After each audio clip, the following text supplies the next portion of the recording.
Welcome to Healing Your Families. What do you think of when you hear the word money? It can bring a smile to your face, and sometimes it brings a lot of stress to your family. Well, that's what we're talking about today. I am excited to welcome my guest, Amber Peterson. She is an educator and a coach in the financial industry. And through her own journey and studies, she has gained a lot of knowledge about how money works. So, Amber, welcome.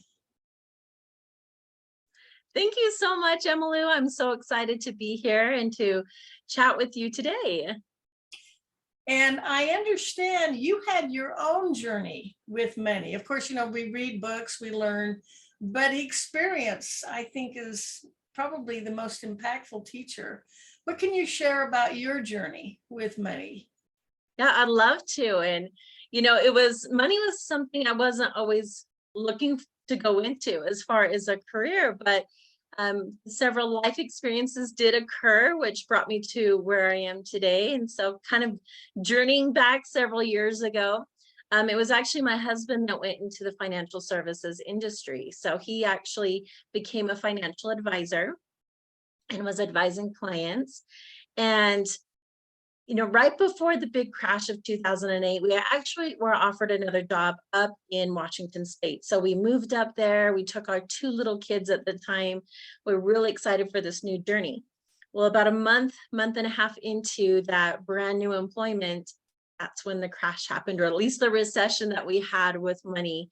And it really opened our eyes up to, oh my goodness, what happens when things go south? What happens when what we expected to have with money isn't going to happen anymore? And we had a really unique perspective because we saw a couple of things. We not only saw what it did for our family and the situation it was, presented for us, but we also saw what happened to clients that had also, been following all of the rules of advice, right, going forward about money. And all of a sudden they were stuck in a position, and a lot of them were ready to retire.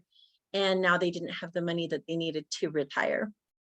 And for us personally as a family, since we were only a month and a half into that job, the financial industry downsized, we ended up losing our position. And at the time, there's not a lot of people that wanted to hire, financial advisors, right? Because they were downsizing that arena. And so it put our family in a very unique position to then go, now what? What do we do about money? And at the time, I hadn't gone through the work of mindset around money. I hadn't gone through the potential and the abundance I could have with money. So at the time, I felt pretty devastated with money and saying, okay, what now? How do we even make this work? What do we do? And I think sometimes when we get overwhelmed like that, our mind goes to the worst case scenarios. We feel like it's so stressful. We don't know what to do. But through that time and through those experiences, as well as doing my own studying and the different courses I took and the money mindset, I realized we can avoid a lot of the pain and the suffering around money if we have just kind of the knowledge base, not only about like strategies and things, but just more of like how we view money and how we view others with money and how we even view money as an abundance or in a scarcity mindset. So, but at that time I was like, what else is out there? What else is available to families? Because we're all going to have ups and downs with money. That's kind of how life goes with money. So how can we then set ourselves on a course to then make the most out of what we have and what we can create, no matter kind of what situation we are with money? You said one word I really want to go back to. You said mindset, your money mindset. And I know it ranges from you can't waste any of it. And a phrase I remember hearing frequently when I was growing up was, we can't afford that. And so there's that extreme. And then there's the, if you've got it, spend it. Mm-hmm. And even if you've got the credit card, spend it. Yes, even if it's not in your bank account, right? So you talked about you did some work on your mindset. So what kind of a relationship do you have with money now?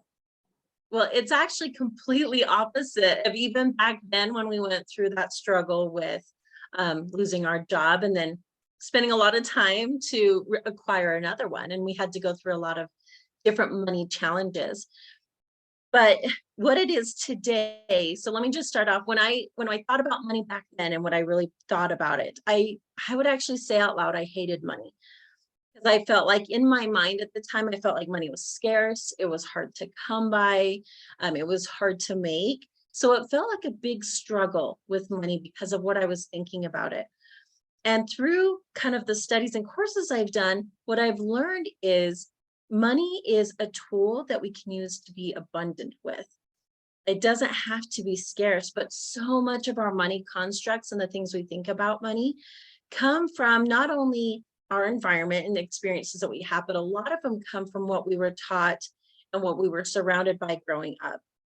And so it's really easy to fall into that trap of being negative around money or thinking it's not very abundant. Just like you mentioned, Emily, you probably heard growing up that we can't afford that, right? And what's interesting about that is we can solidify that as a belief with our own experiences. But if we continue in that mindset, even when we can afford it, then it can limit us in what we can create around money. And so today I have I think a better relationship. I'm not going to say it's perfect, right? Because we're humans and we're work in progress, but I definitely see it as a way to then create the life I want to create and that it's not a hindrance to helping me move forward. Well, our theme this month is commitment. And obviously, we need money. You can't raise a family without money for food, for clothing, for shelter, Mm-hmm. for educational opportunities for your children. So it's something that we need, but we do hear in our culture, okay, what about money is the root of all evil? Do you Yes. understand? Oh, absolutely. And actually, that's one of the ones I had back in the day. I really did think that money was the root of all evil, that it was like this necessary evil we had to deal with in our lives. And I think when we carry that, especially for those that even have religious perspectives, whatever that religion may be, we want to distance ourselves from evil. We don't want to associate ourselves with something that could be destructive. So when we associate and say money is the root of all evil, we're going to distance ourselves from that relationship. We're going to distance ourselves. And then we might start to see in our money results that we don't have money flowing to us the way that we want. It's going to be more of a struggle to come by. We might struggle in how we spend it or what we put our money towards because we have this underlying belief that money is the root of all evil. And yes, that is definitely a common one I have heard. And the thing I think is interesting is, of course, that is a misquote. Mm-hmm, yes. The full expression is the love of money. When we put Mm-hmm. money ahead of everything, if earning money becomes more important to us than spending time with our children, Yes.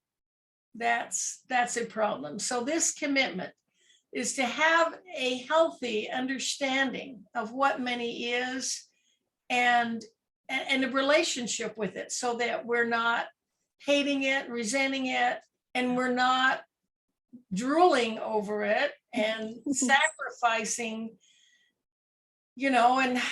and I love the way you talk about you want to make sure no family is left behind in terms of in the financial arena.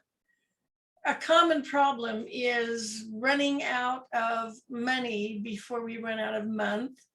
And also, another thing I want to make sure we talk about is many parents don't save. Now, it's my understanding that the best age to start saving is while you're still young. If you've,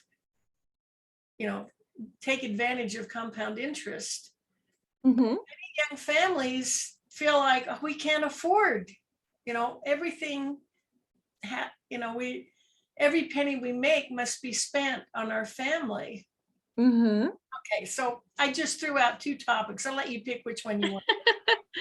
Well, we'll try and address both. If I can't remember both, please remind me. But I think it really comes down to, first of all, our mindset around it. Because if we're telling ourselves everything has to go to our family and we don't have enough, and we're always going to not have enough by the end of the month, that mindset's going to carry into our actions and carry into our results with money. And so one thing I think is really key to all of this, and that I've experienced in my own life in several different ways, is just gaining awareness of where you are with your money. I mean, I see time and time again, families that don't even pay attention really to what's coming in and what's going out. Also, something they might say, well, these things we have to have in our budget. And some things that they might focus on that they might deem as necessary, maybe those things that are not serving them and their families the way that they want them to. So I would say the biggest thing is even tracking your expenses. And I know that's not as glamorous and it's not as fun, but really when you gain that awareness of what's coming in and what's going out, it brings a lot of insight into seeing how you're spending your money. And then when you see that, overview of how you're spending your money and you're starting to track that, you can see, is this a way that's going to help me and my family get to our goals? Is this a way that we're going to, like you said, save for the future? And it doesn't have to be something big. I think we look at sometimes at saving as a very daunting task. And we look at it and we go, oh, there's no money in the budget. There's no way to save.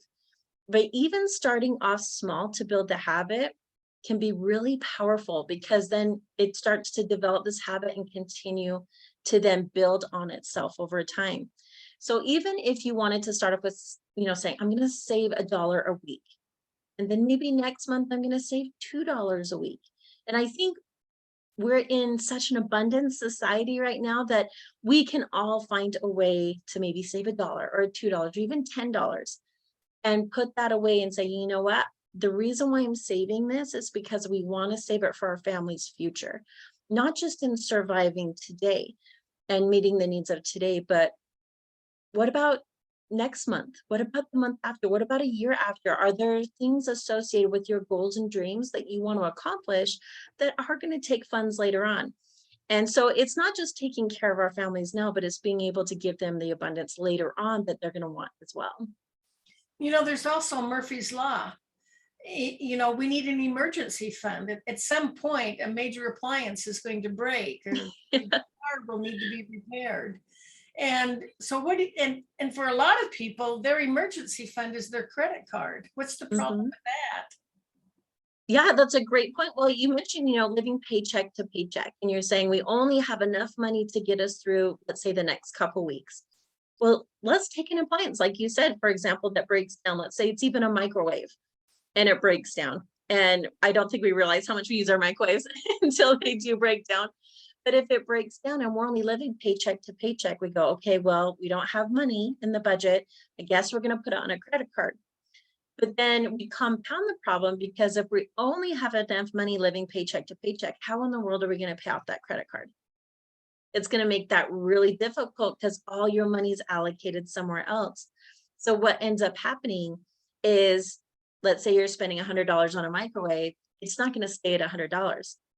The financial industry is really good at producing revenue and income. That's what they're designed to do. So the companies, especially credit card companies, will put an interest rate on those credit cards because they're in the business of making money. So if you're not paying off your credit card, it's going to start building those fees on top of that, of all the interest. So then you even look a couple months down the road, you're not paying $100 anymore. You might be paying 120. You might be paying 140 for that same cost, because now you're using someone else's money to afford it. And that's where a lot of families can get into trouble, because now they're still living paycheck to paycheck, but now they're having these compounding bills that are putting more stress and more strain upon the family that was already stressed about money. And it does have a profound effect on the relationships. If you have that strain, it's natural for, to start blaming each other, and it brings in contention. Mm-hmm. So, and And some may feel, well, I'm making the minimum payment every month, Mm-hmm. but that interest keeps working. And I've heard the quote, people who understand interest earn it, people who don't pay it. Yes. Yeah, that's actually from Albert Einstein, who came up with that quote. And he said it was the eighth wonder of the world is compound interest. And I think what we don't realize about compound interest, it's something that never gets sick, it never tires, and it's compounding every single day. So even if we're paying the minimum payment on something, okay, so let's give an example. So it's a little bit more clear. If, let's say, that microwave example again, and it's $100, you're paying interest on it. And let's say the interest is $10 a month on it. Well, let's say the minimum payment's only $5. Okay, and if you're only paying $5, you still have interest accruing on top of that $5. And it takes a lot longer to pay off that microwave.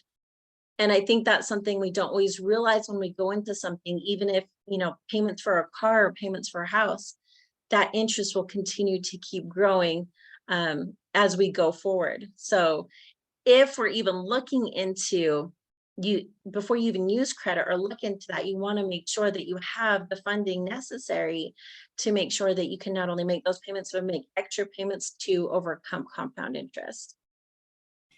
You talked about tracking your money. It reminded me of an analogy.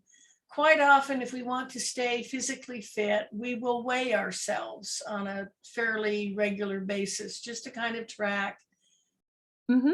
what are we gaining? Are we losing? And then we may make adjustments to our diet or our exercise routine, depending on the feedback we get. Mm-hmm. Well, if you do the same thing, as you mentioned, with money, and you're tracking where your money goes, you may begin to identify some expenses that you don't really need. Maybe you find you're still paying for a subscription and you're not even using it anymore. You're not reading that magazine, or you're not watching all the channels. So in my mind, that's where a family could start, is just lay out the facts and maybe make it a family decision. Do we really need this expense? Could we do without it? And you talk about the harm compound interest could do, but talk about the good it could do if we started a savings fund for our children, if when a baby is born. Yeah, I would love to. Mm-hmm. I do want to address a couple of things that you mentioned, because I think this is so, so important, is let's bring it into a family matter. Now, I know that can be a little daunting for families, especially if we've grown up knowing, hey, if we're talking about money, that's impolite. We don't tell our kids how much money we make. We don't involve them in decisions. But here's the other side of that can be so powerful for families, is that when we involve the family members, it not only helps them feel a part of the decision making, but also exposes them to finance and to money, and saying, okay, look, guys, this is our budget. And especially with kids, when you're saying, hey, look, this is how much we're spending to have a house. This is how much we're spending on being able to have water and to have heat and all of these things that we want as a family. And then these are some other expenses that we need to decide if this is helping us get to our goals. So that can be really powerful for kids to see that and to gain that little bit of awareness about what money can look like and how their parents are actually choosing to allocate those funds coming in. And as far as compound interest, so compound interest, honestly, it's not all evil. It can seem like that sometimes, but it really is powerful when we use it for our benefit and for our family's benefit. So especially when it comes to saving, you want to find a vehicle that's going to allow you to get compound interest. And that can be amazing, especially when the younger we start. Now, of course, if we haven't started when we're super young, not all hope is lost. Anything you can start now is going to be important for the future. But when someone starts smaller and they start saving even just a small amount, they can grow that over time. And that can keep building on itself over and over again. So the actual one of the rules associated with money is compound interest, but it's also known as the rule of 72. And once again, contributed to Mr. Albert Einstein. He basically said you take the number 72, you divide it by the interest rate you're receiving on your money, and that's going to tell you how quickly in years your money can double. So if you start at a really young age, even just putting a little bit, and let's say you're putting it into an account that gets like a 10% rate of return, okay? That means your money is going to double every 7.2 years. So that child, every 7 years, that money continues to grow and to double, which is pretty phenomenal, so that in their future, starting that little bit today can add up to a massive amount later on that they can utilize for simple things like, a place to live, food to eat, weddings and all of those different things, but also as they move forward throughout their lives and then, to the age of retirement. Well, I love the idea of teaching them. We just like we tend to parent the same way our parents did, we tend to handle money the same way they did. So if, and so therefore you get this cycle of poverty where they're just, but if you can change that and start teaching them much more constructive ways to interact with money, then that's huge. Now, I'm also thinking as you're talking, I'm a grandmother. I go to visit my children's homes and I'm looking around, and my grandchildren have plenty of toys. They don't need any more toys. So why not? Aren't there vehicles for a grandparent rather than giving, Christmas? And well, what better birthday or Christmas present could you give a child than the investment in their future? Absolutely. And I love that you're kind of thinking along those lines, just because, we tend to look at the fun things, right? We want to give them toys. We want to give them something that could be exciting right now. But just think in a few years that you could hand them something that could really be a benefit to their future, to really help them gain more out of what they want going ahead. And so there's different vehicles that you can utilize. But even at the simplest option is just saying, okay, every birthday or every Christmas, I'm going to put a little bit of funds away into a vehicle that's going to serve my kids and grandkids going forward, and how powerful that can be over time. And I think it also brings in the understanding and the concept of being patient and waiting for the reward, I guess you could say, right? Because so much of the time now we want instant gratification. We want to see it right now. And then when it comes to later, we don't have the opportunities that we did before because we've already spent the money or we've already had the things. And so if we can have that delayed gratification and say, I love you so much, either grandson or granddaughter, you're amazing, and I am putting something away for your future. And then just think 10, 20 years down the line, you can be like, here, I have this for you that is going to help make your future even brighter, to help you accomplish your goals and dreams, which is a very, very powerful thing. And let's be honest, as you look back at your childhood, do you remember all of your Christmas gifts? I mean, there may be one or two special ones, but do you remember all the toys that you owned? No, absolutely not. Do you remember the time you spent with your grandparents? I think that's much more solidified. Yeah, just the time, and that, as we age too, that means so much more, is the time and the connection we make with our loved ones, much more than any of the things we can get. I love it. I love it. So part of our commitment to our family is providing for them. So we need money. We need to go to work and earn it. But I loved what you shared, just to about how we can have a healthy mindset and understand interest. So we're earning it, not paying it. And what recommendation do you have? Let's just delve a little bit more on the emergency fund. What's a better way to because they all come up. Do you know of any family who has never needed an emergency fund? I was gonna say, I don't think I know of any family that hasn't needed an emergency fund. And I think a prime example of that is just the past few years we've experienced globally is the pandemic. It's something that there's no way we could have predicted. And it fundamentally changed a lot of people's lives because jobs were, people got laid off from their jobs, and they had to really shift the way business was run and in the way they brought in income for many, many families. And so one of the, I think, commitments we can make to our family is making sure we do have funds set aside for that. And even like I said, even if it's starting small, I mean, how much more peace of mind does it bring a family to say, you know what, I at least have $100 saved in case something comes up. I mean, I think we can just even feel the difference if we say, I don't have anything saved. If anything happens, I'm in real trouble versus, okay, at least have $100 saved. So if something wrong happens, if something comes up, I do have a little bit of a cushion. And I think it does help families feel a little bit more peaceful and a little bit more conscientious about what they're doing with their money when they do know they have some saved, and it gives them some flexibility too. And just that peace of mind, I think, is so key.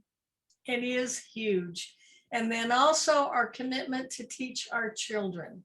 Let's set our children up for success by teaching them a healthy mindset about money, teaching them how to save, how to invest.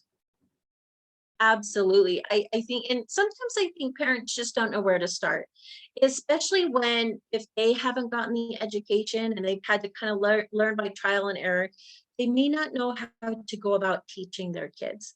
And so just some simple things that they can do is, like you said, talk about money in front of your kids as far as saying, hey, this is what we spend on the bills. We just want to let you know that that's kind of what it looks like to run a household and a family.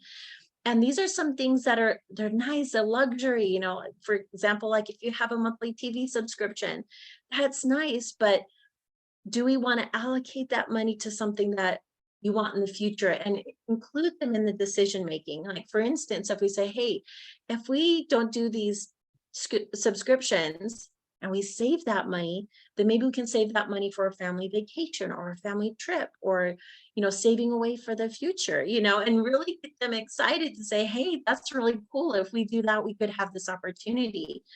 And I think the other thing to be very aware of is how we speak about money and how we show our example with money for our kids. Like, especially us as moms, we tend to not want to spend money on ourselves, right? It's really easy to say, nope, spend money on our kids. We shouldn't spend money on us. But what are our kids seeing from that example? Are they saying, oh, mom shouldn't spend anything? And then are our daughters saying we shouldn't spend anything on ourselves because mom didn't? So it's also our example that we're setting. And so, even showing them, hey, we're going to put this much into savings today. And I think those can be even really powerful lessons for them going forward. And it doesn't have to start very big. Awesome. I love that. Now, I know if they want more information, I know where they can go.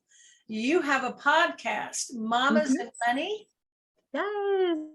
All right. Yep. It's on every major podcast platform. Mm-hmm. I've heard your podcast. I highly recommend Amber's podcast, Mamas and Money. And Amber will be becoming a Win-Win Women show host next year. I'm excited when she'll have a weekly show like this and they can get more information there. I understand that's what you do. You educate families on money. Yes, it's one of my favorite things to do, and also coaching on mindset, because that's the root of everything that we can create with our money is our mindset around it. Mm-hmm. So how can people contact you? What's the best way? Yeah, so the best way to reach me is amberpetersoncoaching.net. That has a way to get a hold of me. Also, if you just want to reach out and you have questions, you can also reach me on all different social media platforms, Creating Confidence with Your Money on Instagram, and Amber Peterson on Facebook. But also too, like you said, through the podcast as well. And I'm just more than happy to help families get the education they need so they can really create the life they want to create through money. So if they find you on Facebook or LinkedIn, are your links there? Yep. Yep, my links are there, especially on Instagram. It's going to give you links for all of that as well as in my bios. They can find those there as well. Okay, and tell us one more time your handle on Instagram. Yes, it's creating confidence with your money. I love it. I love the sound of that. Amber, thank you so much for joining us. And to our viewers, we'll be stopping the recording in a few minutes, but the discussion will continue. We welcome you to ask your questions and bring up your points. And join us again next week at the same time. This is Emmalou Penrod at healingyourfamilies.com.